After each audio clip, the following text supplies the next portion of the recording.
karena tabungan saya benar-benar habis. Terus tanggungan-tanggungan saya banyak sekali yang dia tinggalkan, dan saya harus selesaikan itu satu persatu. Dari segala macam janji yang dia sampaikan, rasanya tidak sesuai dengan yang dia wujudkan pada kenyataan, seperti itu. Kemudian dari situ saya mulai hidup dalam kepahitan saya, benci, marah, kecewa, mengkutuki orang itu. Kemudian saya juga tidak mampu menerima pergantian status saya, yang menurut saya terlalu berat untuk saya bisa menyandang status itu dengan usia yang begitunya. Apalagi saya tidak memiliki cita-cita untuk divorce gitu. Makanya menjadi kayak yang beban tersendiri untuk saya ketika itu. Saya merasa waktu itu saya sulit sekali mengontrol diri, karena ada suatu kejadian di mana saya benar-benar merasa akhirnya hati saya merasa lelah. Pikiran saya benar-benar memikirkan yang bertahun-tahun itu, mereview sekali di dalam otak pikiran saya. Saya itu merasa sulit untuk mengontrol diri, merasa gampang marah, merasa gampang tersinggung kala itu gitu kan. Nah, saya mencoba untuk mencairkan dengan cara dengar lagu YouTube. Biasanya saya lagu-lagu barat yang waktu itu saya setel seperti itu di YouTube. Tapi ketika lagu itu habis, justru terputar lagu seperti ini. Lord, I give you my heart, I give you my soul. Di situ saya benar-benar air mata saya itu mengalir deras, tapi tanpa saya tahu itu lagu apa gitu. Saya nangis sampai sesenggukan. Akhirnya saya pun segera cek HP, ini lagu apa gitu kan. Ternyata begitu saya cek, ini lagu rohani. Ya, salam puji nama Tuhan, salam sejahtera untuk kita semua. Jumpa lagi bersama saya di channel ini, channel Mateus Teva, channel yang mengisi tentang kesaksian-kesaksian para murtadin. Nah, sahabat Tuhan, kali ini kami akan menayangkan sebuah kesaksian dari seorang murtadin, seorang muslim yang kini murtad menjadi pengikut Kristus. Seperti cuplikan video yang sudah kita lewatkan bersama, bahwa banyak hal yang ia lewati, dan juga ia tersentuh oleh lagu rohani, sehingga pada akhirnya ia memutuskan untuk dibaptis dan menjadi pengikut Kristus. Nah, sahabat Tuhan, penasaran dengan kesaksian selengkapnya? Mari kita sama-sama tonton kesaksian berikut ini. Saya untuk bisa bersaksi, saya di sini mau membagikan kesaksian saya. Mudah-mudahan bisa menjadi berkat untuk rekan-rekan sekalian, Bapak Ibu sekalian. Saya lahir pada bulan Mei tahun 87. Lahir di situ Bondo. Orang tua saya Jawa, papa dengan mama lahir di Jawa, papa di Jawa Tengah, kemudian mama di Jawa Timur, dan kakek saya ada darah Maduranya, Madura asli. Kemudian saya anak kedua dari 2 bersaudara, jadi kakak saya perempuan, saya anak terakhir. Selisih kami nggak jauh, hanya sekitar 1 tahun 1 bulan, dan kakak saya perempuan, saya juga terlahir dari awal lahir saya Islam gitu, karena ortu Islam gitu kan, dan papa saya juga orang yang taat, maksudnya dia tidak pernah meninggalkan sholatnya seperti itu. Saya lahir di situ Bondo, kemudian pada sekitar tahun 89, umur saya sekitar 3 tahun, itu saya pindah ke Surabaya karena orang tua dinas ke Surabaya, sudah dinas di Surabaya. Kemudian tahun 90 pindah ke Sidoarjo karena orang tua sudah punya rumah, puji Tuhan waktu itu punya rumah. Terus kami sekeluarga pindah ke Sidoarjo. Nah, kemudian tahun 92 saya TK.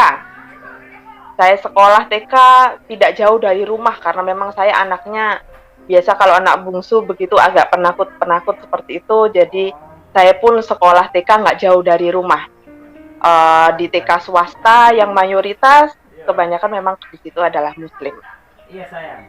Di TK saya tidak begitu mengerti tentang pendidikan agama dan pentingnya memang, karena di dalam keluarga, terutama di keluarga inti, maksud saya di papa mama juga mereka orang yang tidak terlalu mengekang ya, karena terlalu sangat sibuk dengan pekerjaannya. Mereka benar-benar, workaholic seperti itulah. Jadi hidupnya dari pagi ke malam, besok lagi bekerja lagi, seperti itu. Setiap harinya, kecuali pada hari Sabtu dan Minggu, tapi kebanyakan memang saya dari kecil sampai, agak dewasa kan itu dengan, pembantu. Jadi orang tua saya memang benar-benar, eee, suka bekerja begitu, maksudnya memang menghabiskan banyak waktunya untuk bekerja. Kemudian setelah lulus TK, saya, SD sekitar tahun 93 ya, di sekolah swasta, nggak jauh dari rumah juga sih, tapi swasta yang memang, basically Islamnya juga bukan sekolah yang swasta Islam seperti itu, tapi memang mayoritas adalah muslim waktu itu, gitu. Nah, kemudian di SD juga seperti itu. Jadi saya tidak terlalu menganggap pendidikan agama itu menjadi sesuatu yang penting gitu ya, karena, ortu saya sifatnya demokratis, tidak mendoktrin juga harus begini begitu, gitu kan. Nah, kemudian saya baru mengenal yang namanya, pentingnya ngaji, pentingnya sholat yang baik, kemudian seperti apa, kemudian puasa seperti apa, ya menjelang waktu itu ujian nasional gitu ya, karena memang itu kayak menjadi suatu syarat ketika itu waktu SD. Kemudian lulus dari SD tahun 99 saya masuk ke SMP negeri, nggak jauh dari rumah juga, tempatnya, dan di sekolah negeri tentunya mayoritas di sana adalah muslim. Tapi dari situ saya mulai ada ketertarikan untuk mulai belajar yang namanya juz amma, kemudian surat-surat pendek, saya mulai menghafal, kemudian sudah, menertibkan diri untuk berusaha untuk sholat sekalipun bolong-bolong, seperti itu waktu itu. Eee, saya berusaha untuk, mengikuti dorongan dari dalam hati ketika itu. Kemudian tahun 2002, saya SMA di sekolah swasta, karena nilai 6 saya, nilai UN saya yang tidak terlalu bagus juga ketika saya lulus dari SMP. Waktu itu memang kayaknya saya sengaja jelek-jelekin karena, eee, seperti protes saya ya terhadap orang tua yang memang sepertinya mereka sangat sibuk sekali dengan pekerjaannya sehingga tidak bisa diganggu dan tidak bisa meluangkan waktunya untuk bisa bersama dengan anak-anaknya gitu. Jadi saya dengan sengaja waktu itu menjelekkan nilai 6 saya gitu kan. Kemudian dari situ saya kesel gitu, kok ortu gini sih sibuk sendiri dengan pekerjaannya gitu kan. Akhirnya saya masuk ke SMA swasta, saya tidak bisa masuk ke SMA negeri seperti kakak saya karena memang nilai 6 saya waktu itu tidak begitu bagus. Kemudian dari situ kerinduan saya waktu itu, saya berusaha untuk kembali membaca Al-Quran dan terjemahnya ya dalam wujud yang bahasa Indonesianya gitu karena saya, ingin ingin waktu itu mulai mempelajari sendiri, seperti itu. Lanjut ketika itu setelah lulus SMA, saya kuliah di S1 tahun 2005 di sebuah universitas yang mayoritas adalah Chinese. Di sini Chinese itu tidak berarti, Kristen ya, tidak hanya melulu itu, tapi non-muslim begitu. Dan justru di sini kebalikannya, muslimnya minoritas begitu. Nah, kemudian di situ saya sudah mengenal sekali nih, sudah mulai akhirnya karena merasa masuk usia dewasa, saya hidup dalam keduniawian saya. Mulai mengenal alkohol, suka nongkrong-nongkrong, ikut, klub mobil, aktivitas lain yang menurut saya itu sia-sia, tapi karena jiwa muda, ya kan, itu membuat saya harus, demi eksistensi diri, seperti itu, untuk mendapatkan pengakuan dan lain sebagainya. Itu waktu saya S1. Nah, dari situ lulus saya tahun 2011 S1. Kemudian bekerja di suatu lembaga pendidikan sebagai admin dan mengajar sebagai guru bahasa Inggris di tingkat sekolah dasar. Kemudian di situ saya juga sudah bisa mengupayakan punya usaha sendiri di bidang travel gitu. Dengan harapan waktu itu kenapa saya memulai usaha, harapan saya nanti ketika saya ingin punya perusahaan keluarga bersama begitu kan. Dan saya rasa kalau saya bisa mencukupi hal itu semua, saya nggak sulit-sulit untuk bisa mencukupi kebutuhan terutama anak nantinya ketika saya memiliki anak begitu.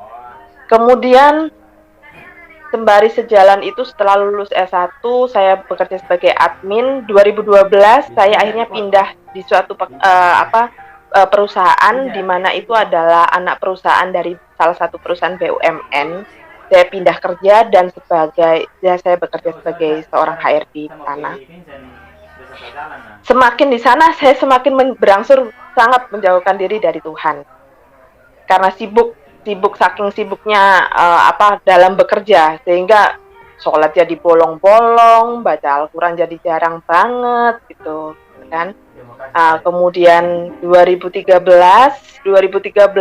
saya kenal seorang lelaki, di situ kami berpacaran. Dan saya itu tipikal orang kalau saya sudah sangat percaya, saya percaya betul gitu waktu itu. Jadinya saya percaya betul nih sama laki-laki ini, salah seorang laki-laki ini gitu ya, di mana waktu itu adalah pacar saya gitu kan. Nah kemudian ternyata tahun 2014 setelah itu kami memutuskan untuk menikah. Usaha saya berikan sama dia. Saya hanya berfokus dengan pekerjaan saya sebagai seorang HRD. Kemudian karena rasa saya yang begitu sangat percaya, saya benar-benar melepaskan secara total semuanya ke dalam dia lah. Urusan-urusan tentang usaha saya dan semuanya termasuk keuangan pribadi saya dan harta benda saya, ibaratnya semuanya lah yang milik saya itu saya percayakan.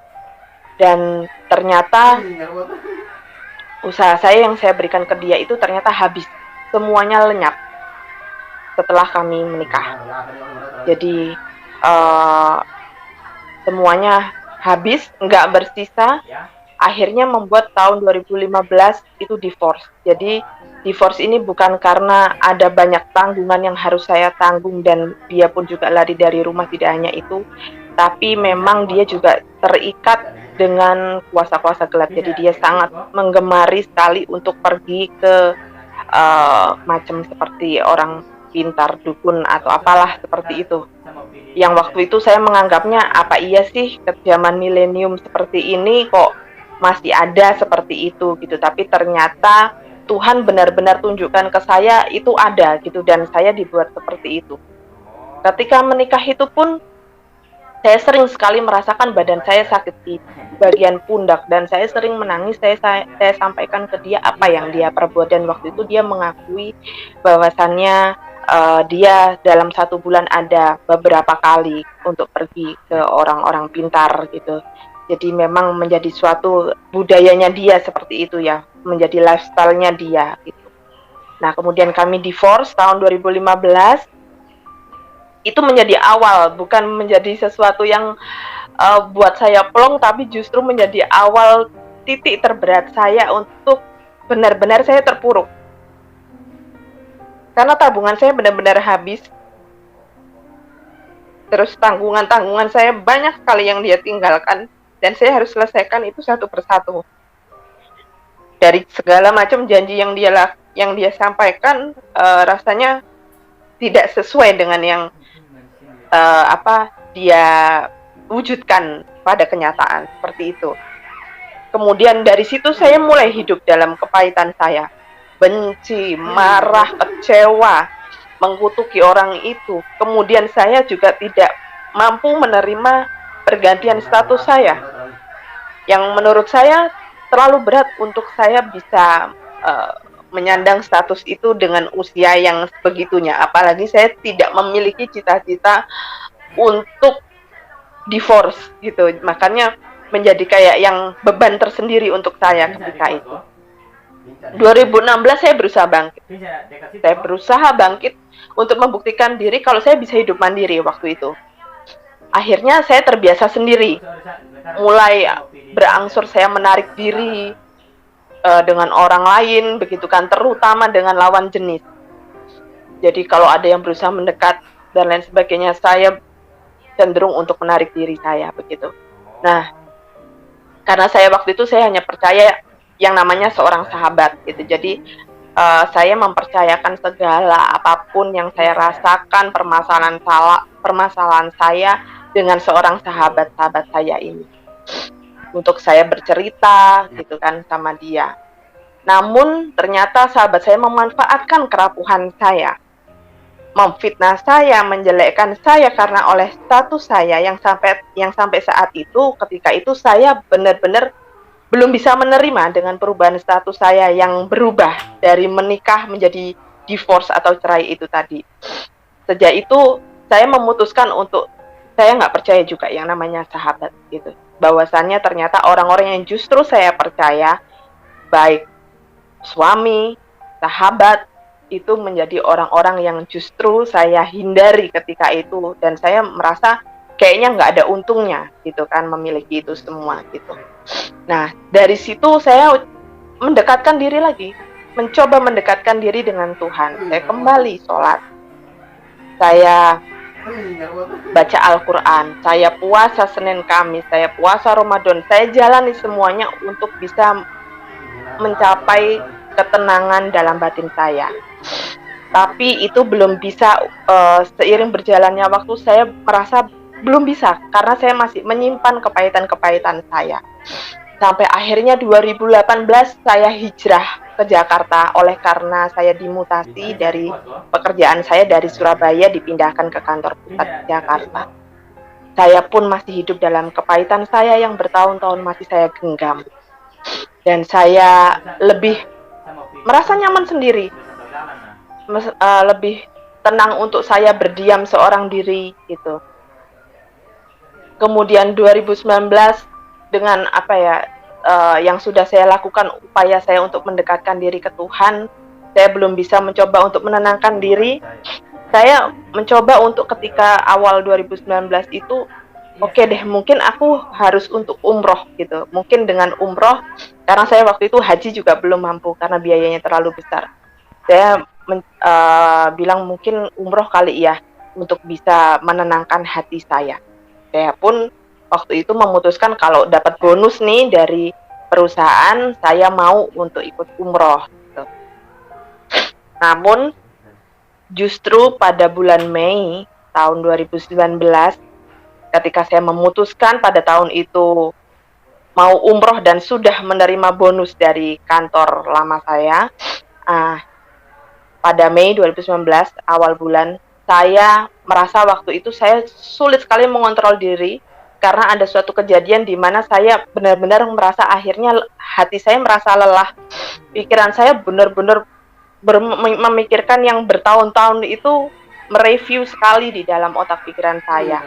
Ditambah lagi dengan pekerjaan-pekerjaan yang buat saya waktu itu semakin apa ya, banyak menghabiskan effort untuk banyak berpikir gitu kan. Dan di situ saya juga waktu itu memutuskan untuk S2 gitu. Waktu itu saya sebelum hijrah ke Jakarta saya sudah mendaftarkan diri untuk S2, dan ketika saya pindah ke Jakarta saya masih ada kuliah di Surabaya dan itu harus saya tuntaskan.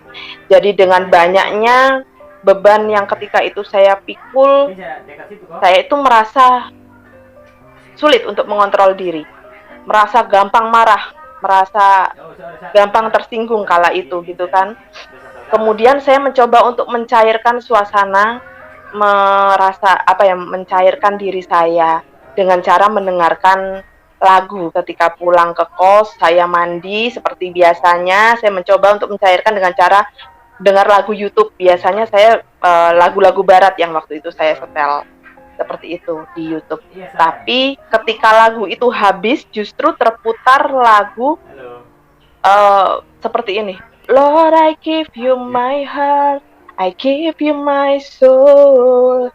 Di situ saya benar-benar air mata saya itu mengalir deras, tapi tanpa saya tahu itu lagu apa gitu. Saya nangis sampai sesenggukan. Akhirnya Saya pun segera cek HP, ini lagu apa gitu kan. Ternyata begitu saya cek, ini lagu rohani gitu kan. Tapi air mata saya terus mengalir. Sampai saya sedikit ngerasa plong, sedikit demi sedikit dalam hati saya. Akhirnya saya mencoba untuk memutar lagu itu berulang sekitar 3 sampai 4 kali, sampai sekitar pukul 10 malam lah, begitu. Saya mendengarkan lagu itu nggak putus-putusnya, saya menangis. Tapi hati saya agak sedikit plong, seperti itu. Mulai dari situ, itu kerinduan saya untuk akhirnya mendengarkan lagu-lagu rohani, tapi saya belum mau untuk mengenal Yesus itu siapa. Karena takut mindset dosa kalau mengenal Yesus, yang karena waktu itu penanaman-penanaman ketika sekolah, dan takut juga orang tua kecewa dengan perubahan yang kok saya bisa seperti itu gitu. Tentunya itu yang membuat saya takut gitu. Akhirnya saya belum mau untuk mengenal Yesus itu siapa. Ya, tapi hanya tahu ya orang Kristen ngomongnya Yesus itu Tuhannya, seperti itu. Kemudian 3 bulan lamanya saya berdoa itu dengan cara yang umum, dan itu pun juga waktu itu bulan Ramadan. Saya ingat sekali ya, ketika Tuhan jamah saya dengan lagu itu gitu kan.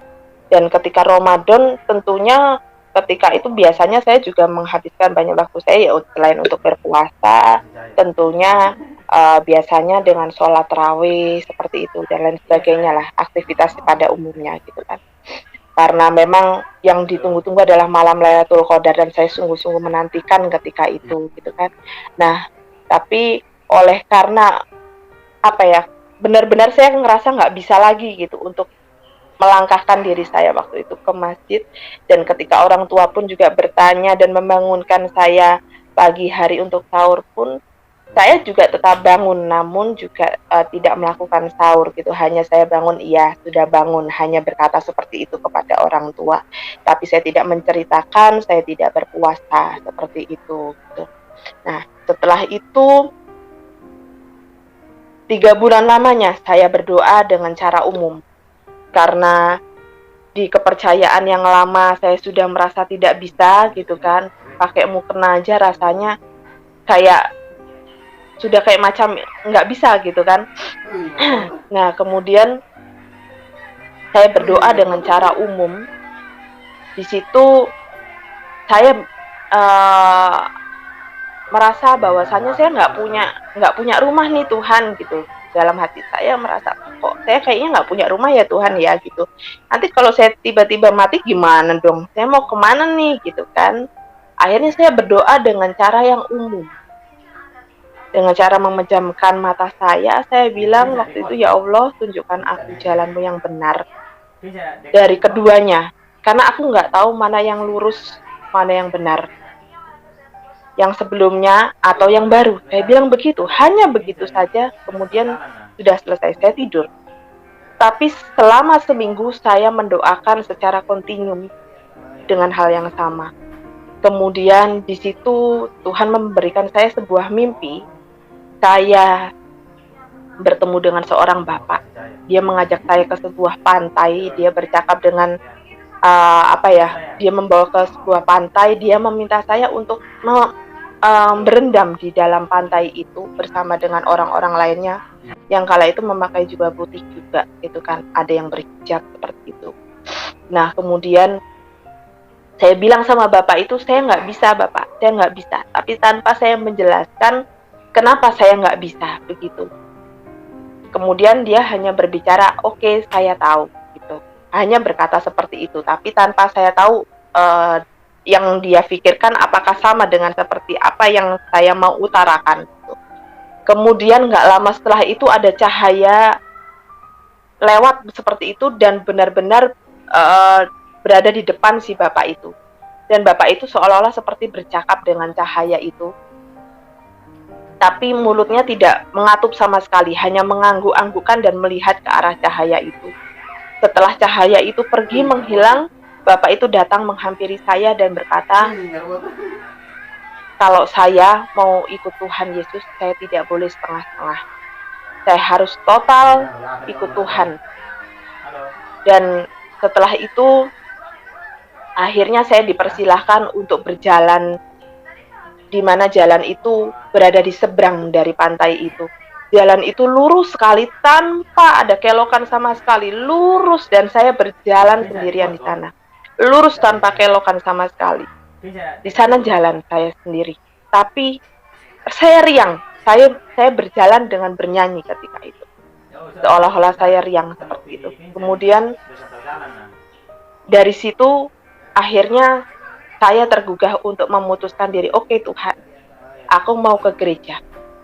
Seolah-olah saya diberikan, sudah ada jawaban, saya diperbolehkan untuk mengikut Tuhan Yesus gitu. Akhirnya saya memutuskan untuk ke gereja. Kemudian saya memutuskan untuk hari Minggu pertama pergi ke gereja. Dan ketika pergi ke gereja, saya browsing gereja terdekat, waktu itu Jakarta Pusat, gitu, di daerah Jakarta Pusat. Saya datang ke gereja itu, menurut ibadahnya jam 6. Saya datang pukul setengah 6 pagi, namun ketika saya sampai di lokasi, ternyata security-nya bilang bukanya jam 8. Akhirnya saya memutuskan untuk sarapan terlebih dahulu. Ketika sarapan pun saya akhirnya bercakap sama Tuhan seperti biasa. Maksudnya bercakap seperti biasa, begitu saya bilang, Tuhan, kayaknya aku mau deh kalau masuk ke gereja, tapi kalau aku sebelum ke gereja aku sudah dapat Alkitab gitu. Saya bilang seperti itu. Kenapa saya bilang seperti itu? Saya merasa saya butuh negosiasi dengan Tuhan. Karena saya waktu itu memutuskan seperti ini berpikirnya. Kalau nggak dapat ya udah saya pulang gitu. Masih ada negosiasi dengan Tuhan karena nggak mudah untuk saya beralih seperti langsung tiba-tiba langsung ke gereja seperti itu. Kemudian akhirnya tiba-tiba jam 7 pagi tepat ada toko buku buka dan saya pun mendapat Alkitab. Akhirnya dari situ saya memenuhi janji saya ke Tuhan. Karena saya sudah dapat Alkitab, saya ikut ibadahnya. Tanpa saya tahu di dalamnya ibadahnya kira-kira seperti apa dan apa yang harus saya lakukan di dalam gereja.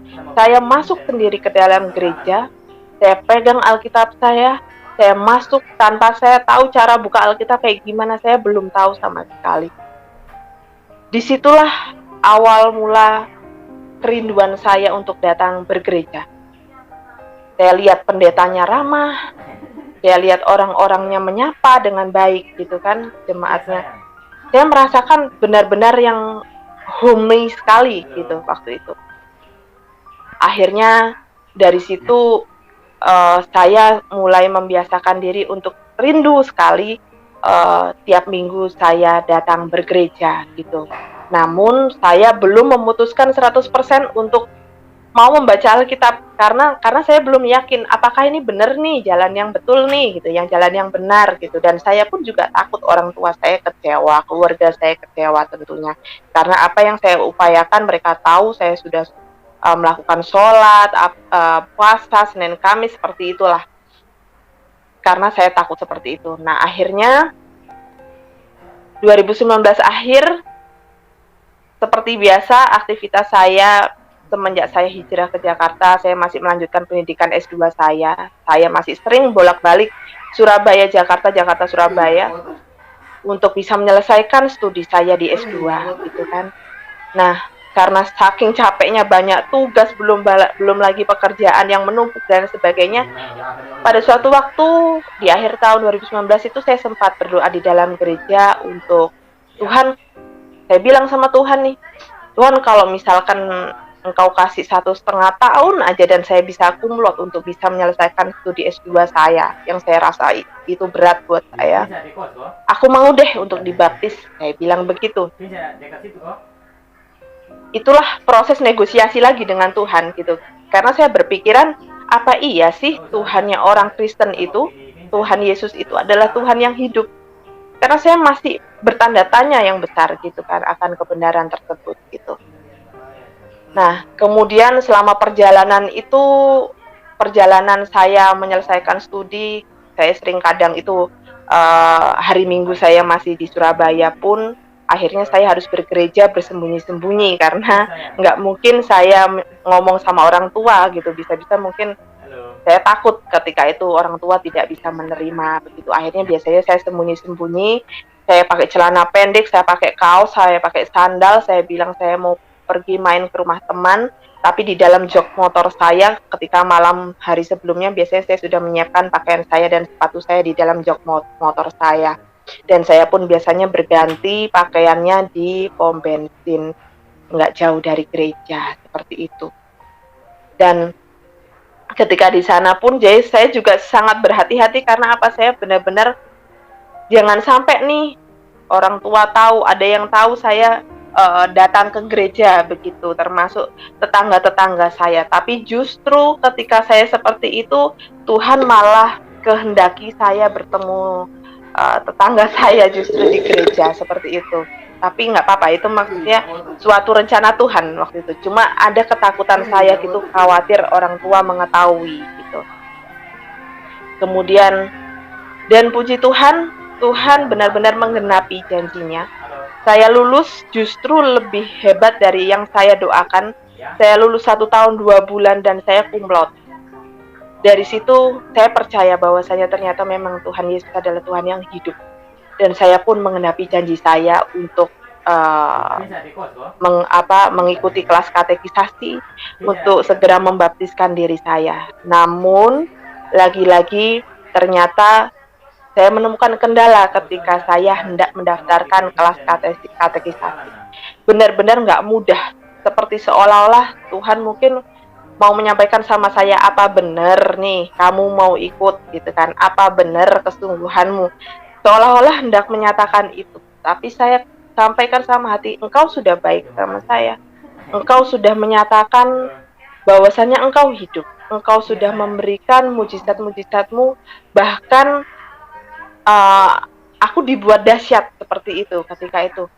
Masa gara-gara kesulitan seperti ini saya belum bisa berkesempatan untuk bisa mendaftarkan diri kelas katekisasi, saya jadi bersungut-sungut. Ketika itu saya dalam hati menyampaikan seperti itu. Kemudian saya tetap berusaha untuk dengan setia, ketika setiap saya selesai ibadah, saya mencoba untuk tanya lagi, kapan nih kelas katekisasi, seperti itu. Sampai dengan 3 kali lamanya saya berusaha untuk menanyakan, namun belum juga ada jalan seperti itu. Kemudian ditambah lagi batin saya waktu itu tersiksa sekali karena saya sudah merasa sulit untuk bisa menyatu dengan pekerjaan yang saya geluti sebagai HRD di tempat saya bekerja, karena di situ semakin menghalalkan berbagai cara untuk memperkaya diri mereka masing-masing, sikut kanan sikut kiri seperti itu. Dan saya merasa kayaknya saya sudah nggak bisa mengalir lagi, seirama lagi, sefrekuensi lagi. Akhirnya pun saya berdoa sama Tuhan, saya bilang, Tuhan, ketika aku mau ngikut engkau, aku bersedia untuk dibaptis, kok jadi sulit ya gitu, kok jadi gini ya gitu. Terus aku harus gimana gitu, sedangkan engkau tahu di pekerjaanku aku udah nggak nyaman, baiknya aku resign atau lanjut. Saya bilang begitu saja, doa yang sangat sederhana sekali, seolah seperti saya bercakap seperti orang tua saya pada umumnya begitu. Kemudian dari situ saya dikasih sebuah mimpi. Saya dikasih mimpi, ketika itu mimpinya saya berangkat pergi ke kantor dengan seragam saya yang seperti biasanya saya pakai begitu. Dengan jaket yang saya pakai setiap hari begitu. Saya di mimpi itu saya berjalan menyusuri jalan menuju ke kantor, kemudian tiba-tiba di belakang saya melihat sinar yang begitu bersilau-silau sekali, sangat benar-benar menyinari, lebih menyinari daripada matahari ketika itu, karena waktu itu terang tapi dia lebih terang lagi. Kemudian saya datang, saya bilang itu sepertinya Tuhan. Saya datang kepada Tuhan, saya duduk bersimpuh di bawah kaki Tuhan. Saya berusaha untuk lihat wajahnya tapi nggak bisa. karena silau sekali. Semakin saya berusaha melihat, saya semakin berair mata, seperti kayak mungkin Bapak Ibu tahu kalau misalkan kita ngiris bawang itu tiba-tiba menangis. Nah, seperti itu. Tapi lebih dahsyat, kayak nangis, orang nangis gitu, air matanya lebih hebat.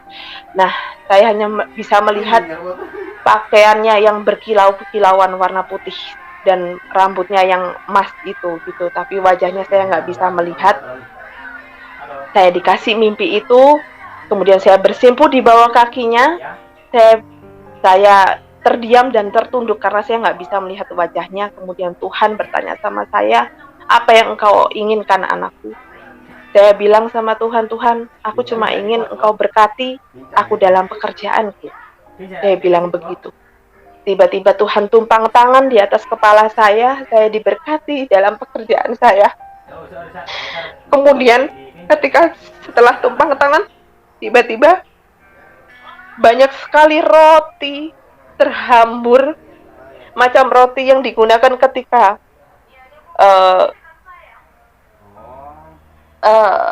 dalam perjamuan kudus. Macam roti seperti itu banyak sekali terhambur, dan saya secara otomatis tiba-tiba saya mengambil kantong plastik tas kresek begitu yang ada di balik jaket saya. Kemudian saya mengambil roti-roti itu, memungutnya. Banyak sekali yang saya pungut, tapi saking banyaknya itu yang dihamburkan oleh Tuhan, saya nggak bisa memungkutnya semua. Tapi yang saya pungut di dalam tas kresek saya sudah cukup banyak waktu itu.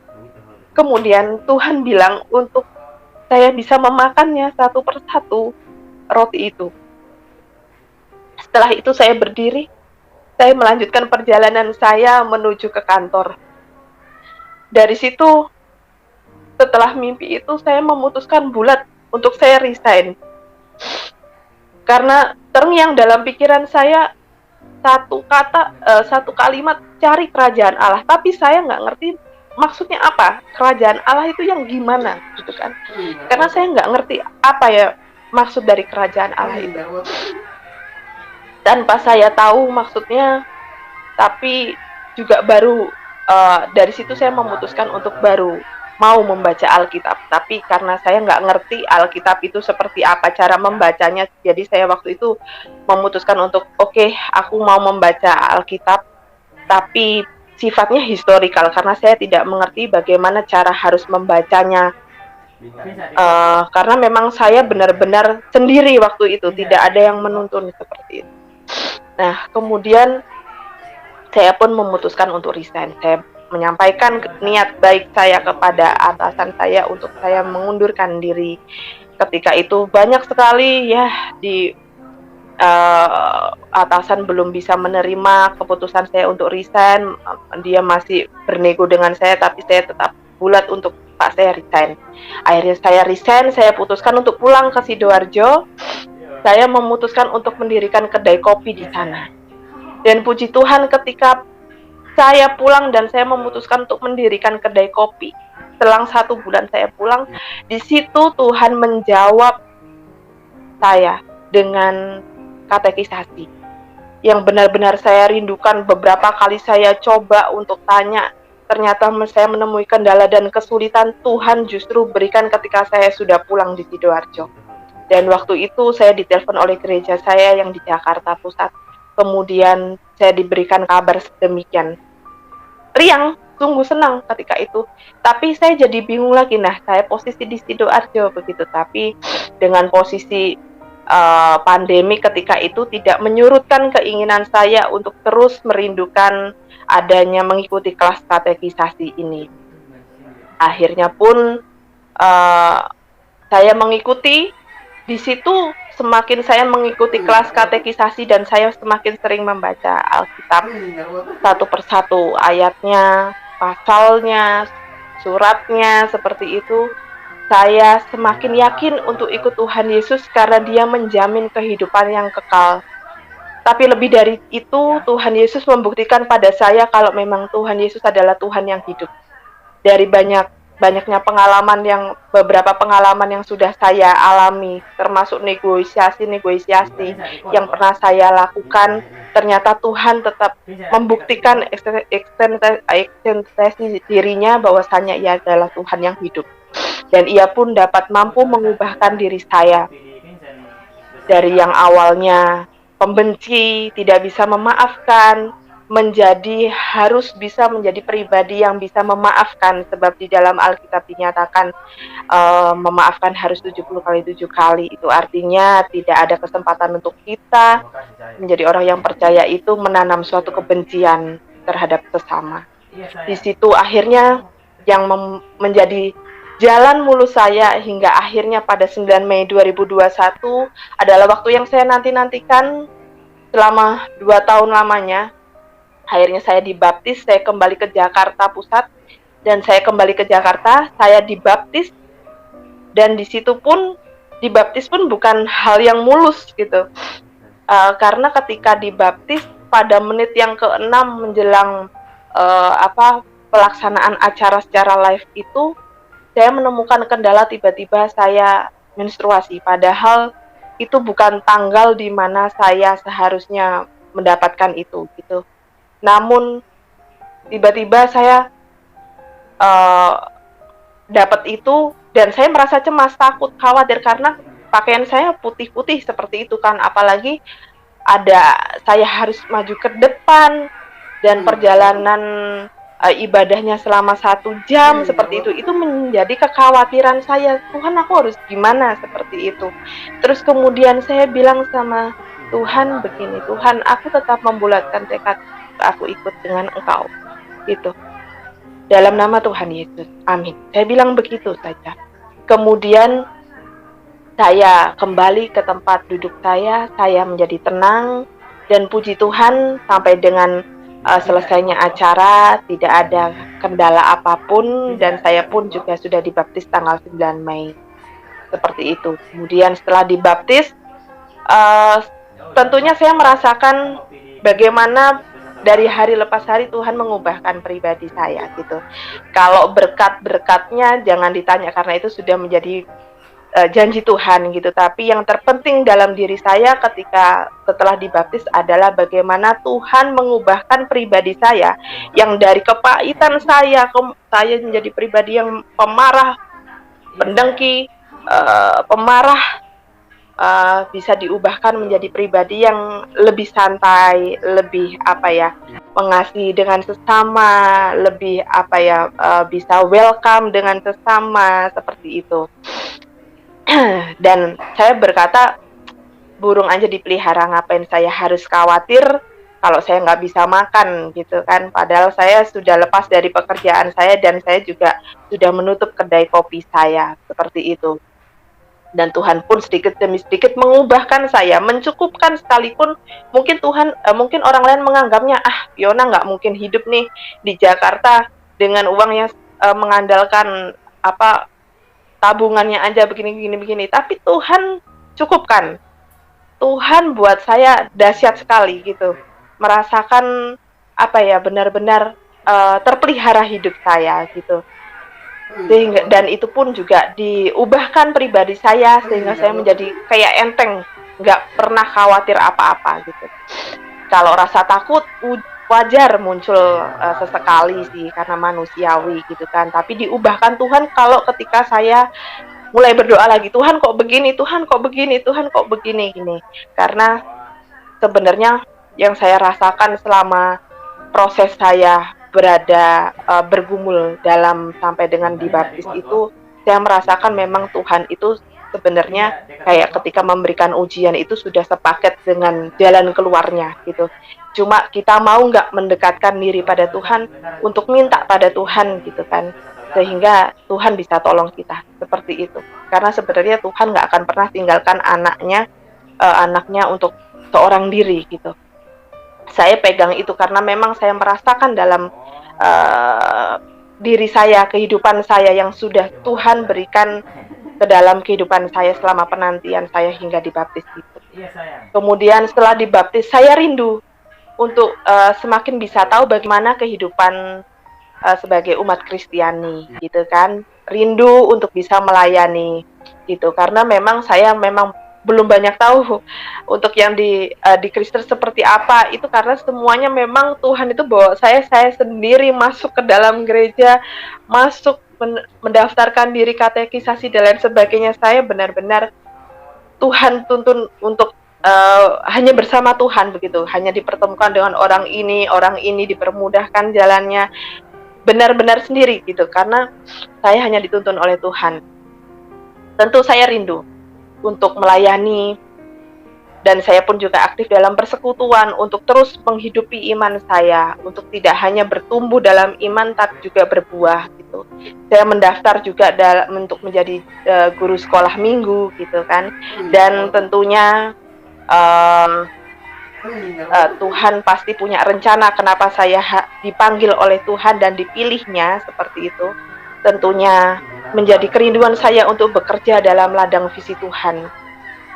Karena sampai dengan saat ini sebenarnya saya juga bertanya-tanya, Tuhan apa sih rencananya seperti itu. Tapi komitmen saya tetap untuk berjalan bersama Tuhan. Saya serahkan semua hidup saya di dalam tangan Tuhan, sebab Dia pun yang mampu menyediakan kehidupan yang kekal untuk saya, apalagi cuma di dunia. Pasti Tuhan mampukan saya gitu. Nah, mukjizat setelah dibaptis luar biasa sekali. Yang saya alami bukan hanya ketika setelah saya dibaptis, tapi saya mengalami Tuhan yang luar biasa ketika saya berproses untuk penantian saya selama dibaptis. Ketika saya berada di dalam kedai kopi, banyak sekali mujizat-mujizat yang luar biasa. Salah satunya mungkin saya ceritakan, ketika di Surabaya, waktu itu salah satu karyawan saya, dia melihat banyak karyawan saya tahu memang saya proses katekisasi dan sering banyak menghabiskan waktu untuk membaca Alkitab gitu, seperti itu, dan berdoa seperti itu di meja saya begitu kan. Kemudian pada suatu waktu dia bertanya sama saya, Mbak Fiona nanti mau nggak balik ke Islam lagi, seperti itu pertanyaannya. Kemudian saya tersenyum dalam hati ketika itu, karena dan hanya mampu berkata dalam hati, ampuni dia Tuhan gitu. Kenapa saya waktu itu berkata begitu dalam hati? Karena saya benar-benar sudah merasakan Tuhan Yesus adalah Tuhan yang hidup. Saya aja sudah nggak berani, karena ketika saya minta, Tuhan kasih. Buktinya dengan Alkitab aja, saya minta beli Alkitab sebelum masuk ke gereja, dikasih. Saya minta 1,5 tahun pun umlot, ternyata juga dikasih seperti itu. Dan saya yang benar-benar nggak berani begitu. Saya hanya berdoa dalam hati, ya ampuni dia Tuhan gitu. Dan seketika itu juga nggak lama, tiba-tiba ada hujan lebat dan itu membanjiri dari kedai kopi saya, hampir di bawah mata kaki. Dan dahsyatnya, hanya meja yang biasa tempat saya berdoa dan beribadah, itu yang tidak tergenang air. Di situ karyawan saya juga melihat dan dia terheran-heran. Itu salah satu mujizat. Yang dahsyat lagi ketika pernah dalam kedai kopi itu, satu waktu memang benar-benar tidak ada pelanggan, dari pagi saya jaga jam 9 sampai dengan jam 11 malam.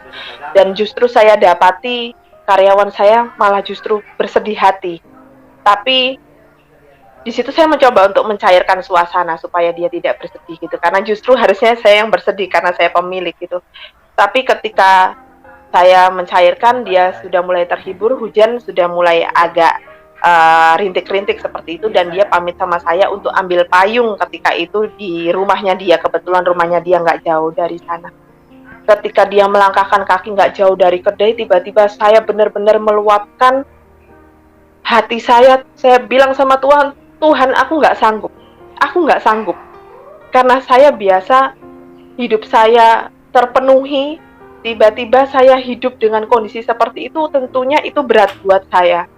Saya bilang sama Tuhan, saya menangis, saya tersimpuh di lantai, saya bilang, Tuhan aku nggak sanggup, jujur aku nggak sanggup, aku sudah benar-benar nggak sanggup, aku serahkan di bawah kaki Yesus, saya bilang begitu. Kemudian saya hapus air mata saya, ketika saya sudah agak tenang, kemudian saya duduk lagi di kursi tempat saya biasa saya berdoa. Kemudian nggak lama karyawan saya datang, saya hanya menepuk di bahunya, tiba-tiba seolah-olah mulut saya menyampaikan, berkat hari ini akan diganti Tuhan lain hari. Jadi kamu siap-siap ya. Saya bilang begitu, saya nggak tahu hari apa. Terus dia bilang, siap Mbak Fiona, gitu dengan semangatnya. Dan keesokan harinya, di hari Sabtu, 2 jam saja, pada malam hari 2 jam saja, itu benar-benar Tuhan buat saya terkagum-kagum, dan karyawan saya pun juga merasakan terkagum-kagum. 2 jam itu dibuat kami lelah. Tamu itu tidak berhenti sama sekali. Tamu itu benar-benar silih berganti, kayak nggak putus, masuk selama 2 jam menghasilkan 400.000 rupiah. Benar-benar itu di situ keajaiban sekali, mujizat Tuhan terjadi. Itu ketika sebelum saya dibaptis. Ketika saya dibaptis, tentu semakin dahsyat lagi Tuhan kasih sama saya. Saya semakin, tiap pagi saya minta, Tuhan, saya serahkan kehidupan saya di dalam tangan dan kuasa-Mu. Saya minta untuk dituntun oleh Roh Kudus. Saya minta untuk dituntun Tuhan. Saya minta hikmat Tuhan untuk saya melangkah kemanapun, baik dalam bertutur kata, bersikap, kemanapun saya melangkah. Dan puji Tuhan, ketika misalkan kayak semalam saja, semalam itu saya waktu mau membeli makan, tiba-tiba ada seorang ibu datang ke saya. Dia tiba-tiba menceritakan anaknya sakit, jantung menaun, dan kondisinya sedang drop. Tiba-tiba dia datang ke saya untuk minta didoakan, tanpa dia tahu saya seorang orang Kristen seperti itu. Kemudian dia minta untuk didoakan. Saya bilang, ya Bu, saya doakan. Saya minta namanya siapa, seperti itu, untuk saya doakan, seperti itu. Tentunya semakin kesini Tuhan semakin dahsyat, kasih luar biasa mujizat-mujizatnya, bukan hanya untuk saya, tapi untuk lingkungan-lingkungan sekitar saya. Saya bisa menjadi berkat. Bahkan yang lebih dahsyat yang kalau saya rasakan secara pribadi adalah secara totally Tuhan ubahkan pribadi saya, dari hari lepas hari semakin dahsyat. Dari yang pemarah jadi periang gitu, dan orang itu sangat terheran-heran, kenapa kok kamu bisa maafkan orang yang bikin kamu benci seperti itu, bla bla bla gitu. Banyak orang bertanya seperti itu gitu, termasuk kakak saya, dan saya pun menyampaikan gitu bahwa saya bilang sama Tuhan, saya sampaikan, saya lepaskan orang si A si B, saya ampuni, saya mohon ampuni mereka seperti Tuhan ampuni saya gitu kan, untuk bisa berkati mereka juga seperti Tuhan berkati saya. Terus saya naikkan doa itu di dalam nama Tuhan Yesus gitu. Jadi memang orang sekitar jadi terheran-heran, kenapa saya bisa jadi yang tenang seperti itu sosoknya. Itulah kesaksian saya yang bisa saya bagi di sini dalam ruang ini. Ya, puji nama Tuhan, demikianlah kesaksian yang sudah kita dengarkan bersama. Kiranya kesaksian ini dapat memberkati saudara dan saya dimanapun kita berada. Ya, sahabat Tuhan, luar biasa ya kesaksiannya. Tuhan Yesus memberkati setiap pergumulan hidupnya, memberkati setiap pekerjaan rumah tangganya, dan juga mungkin pendidikannya. Tuhan Yesus terus memberkati setiap impian-impiannya. Tuhan Yesus memberkati selalu. Kiranya imannya juga semakin bertumbuh, kuat, berakar di dalam Tuhan Yesus, dan tak tergoyahkan oleh apapun. Nah, sahabat Tuhan, terima kasih juga buat sahabat Tuhan yang sudah setia dukung dan juga support akan channel ini. Tuhan Yesus memberkati kita semua. Salam, sampai jumpa.